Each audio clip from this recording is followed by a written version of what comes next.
শুরু হলো সব খবর, কম সময়ে সব খবর একসাথে। যমুনা টেলিভিশনের নিয়মিত আয়োজনে আপনাদের সবাইকে স্বাগত জানাচ্ছি। আমি ফয়সাল তিতুমির। বেগম খালেদা জিয়ার রুহের মাগফিরাত কামনায় দোয়া করলেন সাধারণ মানুষ।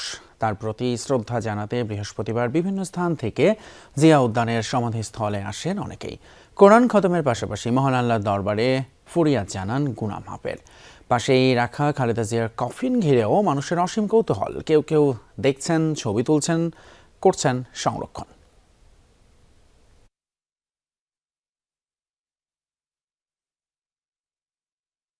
আল্লাহর কাছে একটা জিনিসই চাই যে আল্লাহ অনেক ধৈর্য এই মহিলারা দিছে আমাদের ভিতরে, যেন ওনার ধৈর্য দিয়ে দেয়।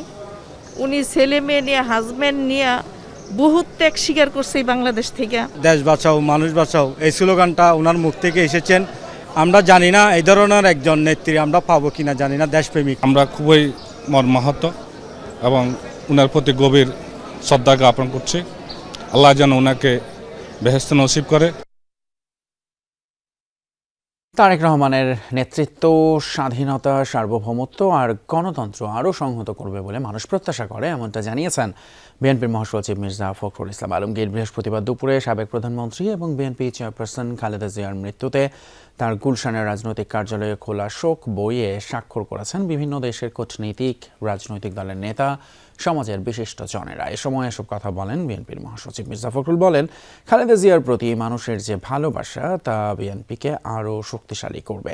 এ সময় দলের স্থায়ী কমিটির সদস্য সালাউদ্দিন আহমদ বলেন, নির্বাচন নয়, শোককে শক্তিতে পরিণত করে দেশ বিনির্মাণ করতে চায় বিএনপি।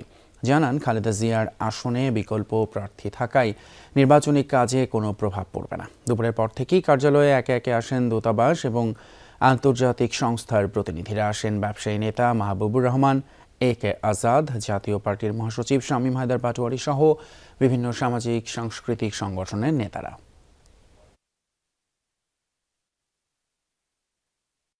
ওনাকে আমরা নেত্রী হিসেবে মানি, জানি, এবং উনি খুব নির্ভীক, সৎ এবং খুব একজন ভালো একটা মানুষ ছিলেন।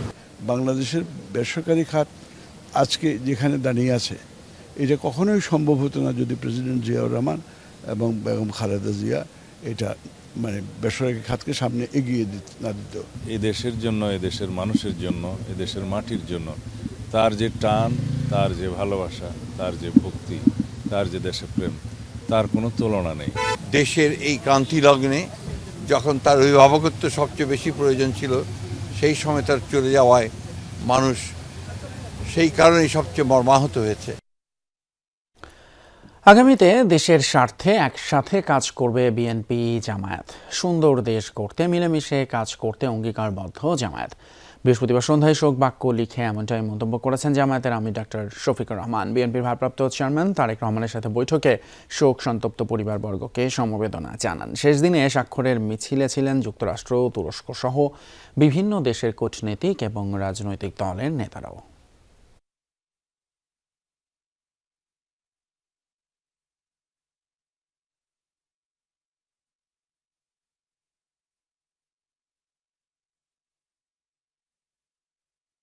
ম্যাডাম যে ঐক্যের জায়গাটা পাটাতন যেটা তৈরি করে দিয়ে গেছে, তার উপর দাঁড়িয়ে আমরা যেন আমাদের দায়িত্ব পালন করতে পারি। প্রিয় দেশের স্বার্থে অতীতে আমরা একসাথে কাজ করেছি, আগামীতেও দেশের স্বার্থে ইনশাল্লাহ আমরা একসাথে কাজ করব।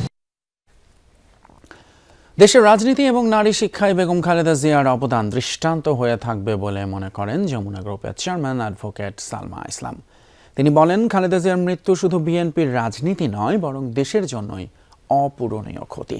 বৃহস্পতিবার বিএনপি চেয়ারপারসনের গুলশান কার্যালয়ে খোলা শোক বইয়ে স্বাক্ষর করতে চান দেশের শীর্ষ ব্যবসায়ী গ্রুপ যমুনার চেয়ারম্যান সালমা ইসলাম। তাকে বিএনপি কার্যালয়ে স্বাগত জানান বিএনপি নির্বাহী কমিটির সদস্য এবং বাফুফে সভাপতি তাবিত আউয়াল। বিএনপি নেতাদের সমবেদনা জানান সালমা ইসলাম। শোক বইতে স্মৃতিচারণ করেন দেশের জন্য খালেদা জিয়ার ত্যাগ, সংগ্রাম আর অবদানের ইতিহাস। শোক বইয়ে খালেদা জিয়ার অবদানের কথা তুলে ধরেন তিনি। পরে সালমা ইসলাম সাংবাদিকদের বলেন, নানা কষ্ট দেওয়ার পরও আপোষহীন চরিত্রের কারণে খালেদা জিয়া সফল হয়েছেন। এ সময় বেসরকারি খাত নিয়ে সাবেক প্রধানমন্ত্রীর অবদান স্মরণ করেন তিনি। জানান, আজীবন খালেদা জিয়াকে কৃতজ্ঞ চিত্তে স্মরণ করবে ব্যবসায়ী সমাজ। তার রাজনীতি সব দল মতের মানুষের জন্য অনুকরণীয়। ওনাকে অনেক কষ্ট, অনেক পদক্ষেপ ওনাকে নিতে হয়েছে, কিন্তু উনি পিছু পান হননি, উনি সামনের দিকে এগিয়েছেন। শুধু একমাত্র তিনি আপসহীন ছিলেন। আমাদের দোয়া ছাড়া আর ওনার দিক নির্দেশনা ছাড়া আমরা কিছু ভাবতে পারি না। উনি থাকলে কত ভালো হতো, আরও বেশি এই দেশ পেত। তো আমি মনে করি ওনার আদর্শকে সামনে রেখে আমরা এগিয়ে যাব প্রত্যেকে। প্রয়াত সাবেক প্রধানমন্ত্রী বেগম খালেদা জিয়ার জানাজায় আঞ্চলিক নেতাদের উপস্থিতি প্রমাণ করেছে সার্কের চেতনা এখনও জাগ্রত এবং বহাল। এমন মন্তব্য করেছেন প্রধান উপদেষ্টা ডক্টর মোহাম্মদ ইউনূস। বুধবার জানাজায় অংশ নিতে আসা আঞ্চলিক নেতাদের সঙ্গে সাক্ষাৎকালে একথা বলেন তিনি। প্রধান উপদেষ্টা প্রেস সচিব শফিকুল আলম বৃহস্পতিবার বিকেলে রাজধানীর ফরেন সার্ভিস একাডেমিতে এক ব্রিফিংয়ে এই তথ্য জানান। জানাজায় অংশগ্রহণের পর পাকিস্তানের জাতীয় পরিষদের স্পিকার সর্দার আয়াজ সাদিক এবং নেপালের পররাষ্ট্রমন্ত্রী বালানন্দ শর্মা বুধবার প্রধান উপদেষ্টার সঙ্গে সাক্ষাৎ করেন। এছাড়া শ্রীলঙ্কার পররাষ্ট্রমন্ত্রীও তার সাথে বৈঠক করেন। বৈঠকগুলোতে আসন্ন জাতীয় নির্বাচন নিয়ে বিশেষভাবে আলোচনা হয়েছে। প্রধান উপদেষ্টা জানান, বাংলাদেশ 12ই ফেব্রুয়ারিতে অবাধ, সুষ্ঠু ও শান্তিপূর্ণ নির্বাচন অনুষ্ঠানের জন্য সম্পূর্ণ প্রস্তুত। নির্বাচনের পর তিনি তার পূর্বের পেশাগত ভূমিকায় ফিরে যাবেন বলেও জানান ডক্টর ইউনূস। ত্রয়োদশ জাতীয় সংসদ নির্বাচনে প্রার্থীদের মনোনয়নপত্র যাচাই বাছাই কার্যক্রম চলছে। বৃহস্পতিবার সকালে খুলনা জেলা প্রশাসনের সম্মেলন কক্ষে মনোনয়নপত্র যাচাই বাছাই শুরু হয়। পরে খুলনা 1 আসনে 3 জনের মনোনয়নপত্র বাতিল ঘোষণা করেন রিটার্নিং কর্মকর্তা। এদের মধ্যে স্বতন্ত্র প্রার্থী হিসেবে মনোনয়নপত্র দাখিল করেছিলেন 2 জন, যাদের 1% ভোটারের স্বাক্ষরে গরমিল পাওয়া গিয়েছে। এছাড়া আরেক প্রার্থী গণ অধিকার পরিষদের GM রোকনুজ্জামানের নাম প্রস্তাবকারী অন্য এলাকার ভোটার হওয়ায় তার মনোনয়নপত্রটি বাতিল করা হয়। আসনটিতে 10 জন প্রার্থীর মনোনয়নপত্র বৈধ ঘোষণা করেছেন রিটার্নিং কর্মকর্তা আসম জমশেদ খন্দকার।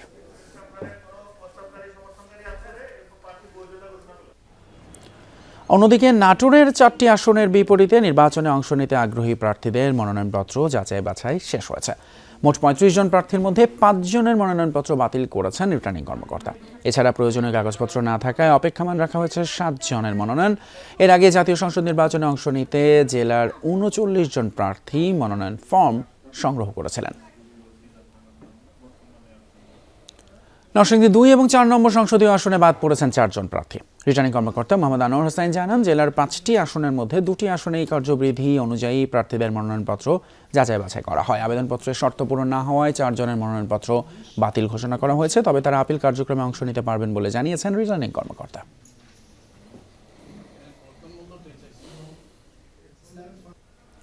এদিকে ভোলা 2 আসনে যাচাই বাছাই শেষে 9 প্রার্থীর মধ্যে 2 জনের মনোনয়নপত্র বাতিল করা হয়েছে। দুপুরে জেলা প্রশাসক কার্যালয়ে জেলা রিটার্নিং কর্মকর্তা ডক্টর শামীম রহমান এই ঘোষণা দেন। জানান, 1% ভোটার সমর্থন থেকে 10 জনকে দৈব চয়ন করে সঠিক তথ্য না পাওয়ায় স্বতন্ত্র প্রার্থী মহিবুল্লাহ খোকন এবং তাসলিম বেগমের মনোনয়নপত্র বাতিল করা হয়। এছাড়া আবেদনের ত্রুটি থাকায় পটুয়াখালী 1 আসনে স্বতন্ত্র প্রার্থী মোহাম্মদ জাকির হোসেন মঞ্জু, পটুয়াখালী 2 আসনে গণ অধিকার পরিষদের হাবিবুর রহমান এবং খেলাফত মজলিসের প্রার্থী মোহাম্মদ আইয়ুবের মনোনয়নপত্র বাতিল করা হয়েছে। তবে তারা প্রত্যেকে আপিল কার্যক্রমে অংশ নিতে পারবেন।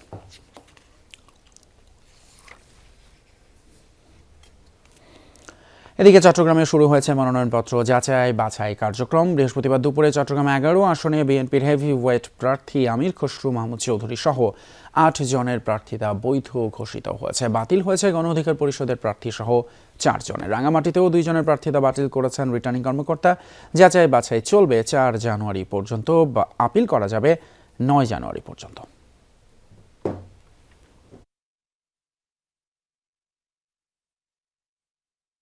আইন কানুন আপনাদেরকে বোঝায় দেওয়ার পরও যদি কেউ আপনাদের এই আচরণবিধি লঙ্ঘনের চেষ্টা করে, আমাদের সরকারি যে নিয়ম কানুন আছে নির্বাচন পরিচালনার, সেটার ব্যত্যয় হয়, তাহলে আমরা কিন্তু কঠোর হতে বাধ্য হব। জাতীয় নির্বাচন এবং গণভোট সুষ্ঠুভাবে সম্পন্ন করবে অন্তর্বর্তী সরকার, আর সেজন্য সব ধরনের ব্যবস্থা নিচ্ছে বলে জানিয়েছেন প্রধান উপদেষ্টার প্রেস সচিব। ক্যাবিনেট সভা শেষে আয়োজিত ব্রিফিংয়ে তিনি জানান, প্রেস সচিব বলেন যে আজকের বৈঠকে মোবাইল ফোন আমদানি শুল্ক 18.37% কমানো হয়েছে। কোনো প্রকার বিশৃঙ্খলা ছাড়াই মনোনয়নপত্র দাখিল হওয়াকে ইতিবাচক হিসেবেই দেখছেন তারা। নমিনেশন ফাইলিং নিয়ে কিন্তু আমরা এখন পর্যন্ত কোনো ধরনের কোথাও বিশৃঙ্খলা আমরা দেখি নাই, কোনো ক্ল্যাশ, কোনো ভায়োলেন্স দেখি নাই। হ্যাঁ, এবং নমিনেশন যে খুব কম পড়েছে তাও না, প্রতি কনস্টিটিউয়েন্সি অনুযায়ী গড়ে 8 জনেরও বেশি পার্টিসিপেন্ট ক্যান্ডিডেট আছে। সাবেক প্রধানমন্ত্রী খালেদা জিয়ার মৃত্যুতে খোলা শোক বইয়ে সই করেছেন ভারতের প্রতিরক্ষা মন্ত্রী রাজনাথ সিং। বৃহস্পতিবার দিল্লিতে অবস্থিত বাংলাদেশ হাইকমিশনে খোলা শোক বইয়ে স্বাক্ষর করেন তিনি। সামাজিক মাধ্যম এক্সে দেয়া এক পোস্টে নিজেই জানিয়েছেন এই খবর। গভীর শোক প্রকাশের পাশাপাশি খালেদা জিয়ার পরিবার এবং বাংলাদেশের জনগণের প্রতি সমবেদনা জানিয়েছেন বলেও পোস্টে উল্লেখ করেন তিনি।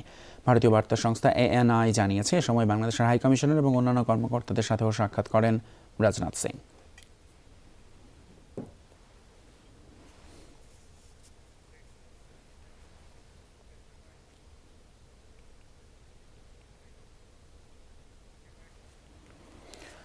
এদিকে ভারতের পররাষ্ট্রমন্ত্রীর ঢাকা সফর দ্বিপাক্ষিক সম্পর্কে টানাপোড়েন কমাবে কি না সময় তা বলে দেবে, এমন মন্তব্য করেছেন পররাষ্ট্র উপদেষ্টা তৌহিদ হোসেন। তবে এই সফরকে কূটনৈতিক বা রাজনৈতিক দৃষ্টিতে না দেখারও পরামর্শ তার। বলছেন, প্রয়াত প্রধানমন্ত্রী খালেদা জিয়ার ইতিবাচক ভাবমূর্তির কারণেই তাকে শেষ শ্রদ্ধা জানাতে এসেছিলেন দক্ষিণ এশিয়ার নেতারা।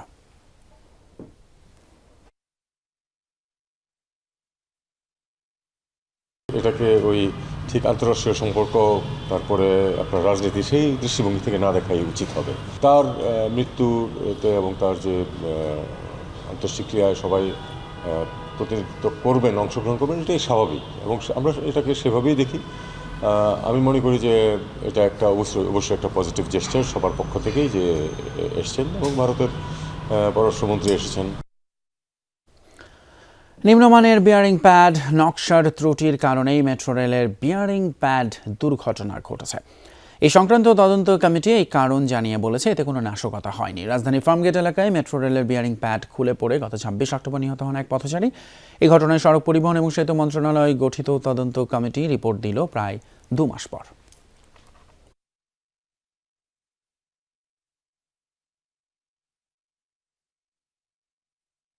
বিয়ারিং প্যাডের হার্ডনেস, কম্প্রেশন সেট ও নিওপ্রিন কন্টেন্ট প্রচলিত স্ট্যান্ডার্ড অনুযায়ী সঠিক ছিল না বলে কমিটির নিকট প্রতীয়মান হয়।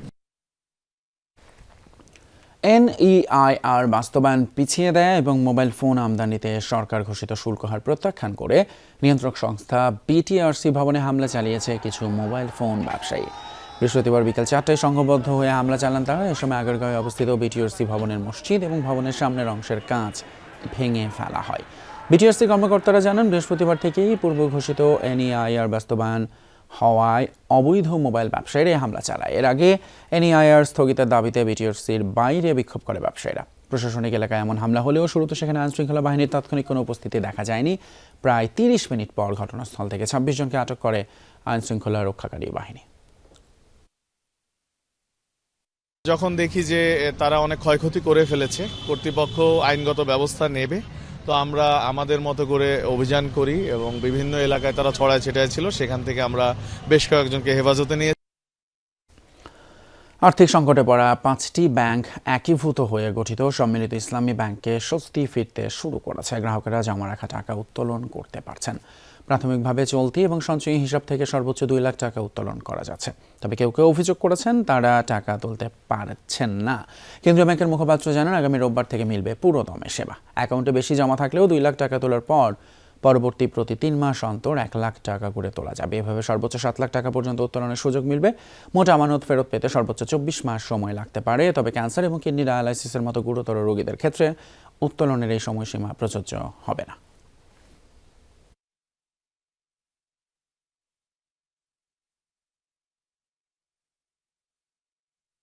প্রজ্ঞাপন অনুযায়ী আমরা আমাদের গ্রাহকদের, যারা বিশেষ করে চলতি হিসাব এবং সঞ্চয়ী হিসাব, সেই সাথে এবং অন্যান্য যে ব্যাংক রেট যেটা 4% পর্যন্ত যে রেট, সেই অ্যাকাউন্টগুলো আমরা ট্রানজ্যাকশন শুরু করেছি। আজকে যাদের প্রয়োজন টাকা উত্তোলনের সুযোগ পেয়েছে। এখন একটা কথা যে একসাথে অনেক লোক চলে আসলে একটা চাপ পড়ে, অনেক সময় সার্ভারও স্লো হয়ে যায় এগুলো, কিন্তু তার অর্থই না আজকে যারা টাকা উত্তোলন করার প্রয়োজন ছিল পারেনি, তারা আর পারবে না, কালকে তারা তুলবে। মাদারীপুরে সাবেক প্রধানমন্ত্রী বেগম খালেদা জিয়ার রুহের মাগফিরাত কামনায় দোয়া ও মিলাদ মাহফিল অনুষ্ঠিত হয়েছে। বৃহস্পতিবার সন্ধ্যায় শহরের ডিসি ব্রিজ এলাকায় জেলা বিএনপির আয়োজনে এই দোয়া মাহফিল অনুষ্ঠিত হয়। এ সময় মোনাজাতে বেগম খালেদা জিয়ার রুহের মাগফিরাত কামনার পাশাপাশি দেশ ও জাতির শান্তি, সমৃদ্ধি এবং গণতন্ত্রের সুদৃঢ়তা কামনা করা হয়। অনুষ্ঠান শেষে উপস্থিত নেতাকর্মী এবং মুসল্লিরা প্রয়াত এই দেশ নেত্রীর প্রতি গভীর শ্রদ্ধা নিবেদন করেন এবং শোক প্রকাশ করেন।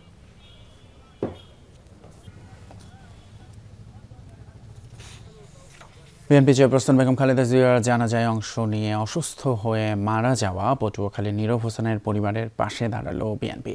দলের ভারপ্রাপ্ত চেয়ারম্যান তারেক রহমানের নির্দেশে বিএনপির বরিশাল বিভাগের নেতাকর্মীরা নীরবের বাড়িতে গিয়ে তার পরিবারের প্রতি সমবেদনা জানান। পরে তারেক রহমানের পক্ষ থেকে তার পরিবারের সদস্যদের কাছে আর্থিক সহযোগিতা তুলে দেন।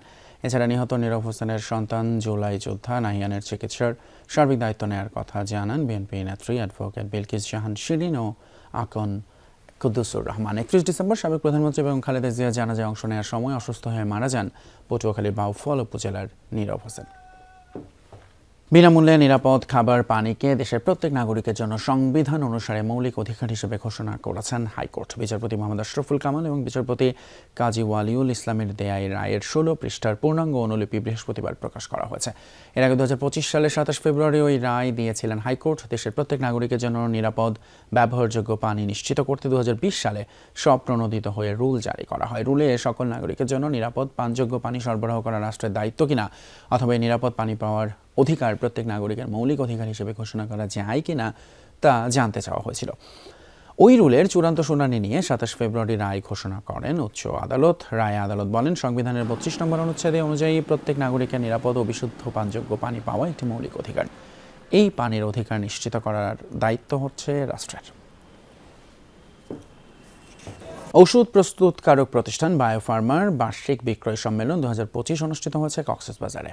মঙ্গলবার থেকে বৃহস্পতিবার পর্যন্ত নানা আনুষ্ঠানিকতার মধ্য দিয়ে 3 দিনব্যাপী এই সম্মেলন হয়। আয়োজনের মধ্যে ছিল কোম্পানির বিগত বছরের সাফল্য পর্যালোচনা, পাশাপাশি নতুন পণ্য এবং কৌশল নিয়ে আলোচনা করে ভবিষ্যৎ বিক্রয়ের লক্ষ্যমাত্রা নির্ধারণ। আয়োজকরা জানিয়েছেন, প্রতিষ্ঠাকালীন সময় থেকে এই বায়োফার্মা লিমিটেড আদর্শ মান নীতি এবং সিজিএমপি গাইডলাইন অনুশীলন করে দেশ এবং বিদেশের রোগীদের জন্য উন্নত মানের ওষুধ সরবরাহ করছে। আমরা দেশের পাশাপাশি আমরা সারা পৃথিবীতে 29টা দেশে ঔষধ রপ্তানি করছি। এর মাধ্যমে আমরা বিপুল পরিমাণ বৈদেশিক মুদ্রা অর্জন করে দেশের অর্থনীতিতে ভূমিকা রাখছি। যাত্রা শুরু করলো আকিজ রিসোর্টসের নতুন প্রতিষ্ঠান South Asia Travel and Hajj Service. বৃহস্পতিবার সন্ধ্যায় রাজধানীতে নিজেদের অফিসে উদ্বোধনী অনুষ্ঠান ও দোয়া মাহফিলের আয়োজন করে প্রতিষ্ঠানটি। প্রধান অতিথি হিসেবে উপস্থিত ছিলেন ব্যবস্থাপনা পরিচালক শেখ জসিমউদ্দিন। এছাড়া ঊর্ধ্বতন কর্মকর্তারা উপস্থিত ছিলেন। আয়োজকরা জানান, তাদের রয়েছে বিশেষ সুযোগ সুবিধা। যাত্রীদের জন্য বিভিন্ন প্রশিক্ষণ কর্মশালার আয়োজন করবে South Asia Travel and Hajj Service. এতে ধর্মপ্রাণ মুসলিমরা সহজেই সেবা গ্রহণ করতে পারবে। আস্থা ও পেশাদারিত্বের সাথে সব গ্রাহকদের সেবা দেয় এই প্রতিষ্ঠানটির লক্ষ্য বলে জানান আয়োজকরা। আন্তর্জাতিক জলসীমায় আবারও বেশ কয়েকটি নৌযানে হামলা চালিয়েছে যুক্তরাষ্ট্র। এই তথ্য নিশ্চিত করেছে দেশটির সাউদার্ন কমান্ড। দাবি, মাদক পরিবহনের অভিযোগে চালানো হয়েছে এসব হামলা, যাতে 8 জন নিহত হয়েছেন। এক বিবৃতিতে ওয়াশিংটন জানায়, মঙ্গলবার একটি নৌযান টার্গেট করে হামলা চালায় মার্কিন সেনারা, যাতে 3 জন নিহত হয়। পরে আরেক বিবৃতিতে আরও 2টি নৌযানে হামলা তথ্য জানায় তারা। এই হামলায় প্রাণ গেছে 5 জনের। গত সেপ্টেম্বর থেকে এখন পর্যন্ত ক্যারিবিয়ান সাগর ও প্রশান্ত মহাসাগরে মার্কিন হামলায় প্রাণ গেল কমপক্ষে 115 জনের।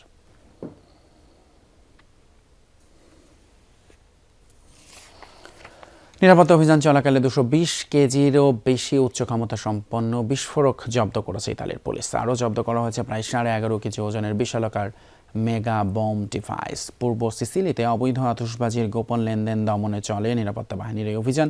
এ সময় একটি ভ্যান থামিয়ে তার ভেতর থেকে কয়েক ডজন উচ্চমানের বোমা ও লঞ্চিং মর্টার উদ্ধার করা হয়। এই ঘটনায় 3 জনকে আটক করেছে পুলিশ। তাদের ভাষ্য মতে নতুন বছর উদযাপনের জন্যই নিয়ে যাওয়া হচ্ছিল এসব বোমা ও আতশবাজি।